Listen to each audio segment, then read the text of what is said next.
পুকুরের মাছ খাবার খাচ্ছে কেমন দেখো।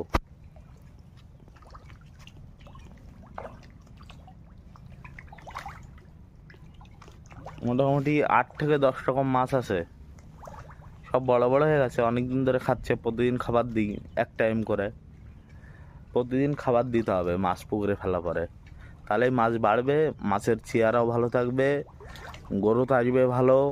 আর একটা টাইম নির্দিষ্ট একটা টাইম বেঁধে নিতে হবে, যেমন ধরুন দুপুর 1টা থেকে 2টোর ভিতরে বা 12টা থেকে 1টার ভিতরে, এই টাইমগুলো।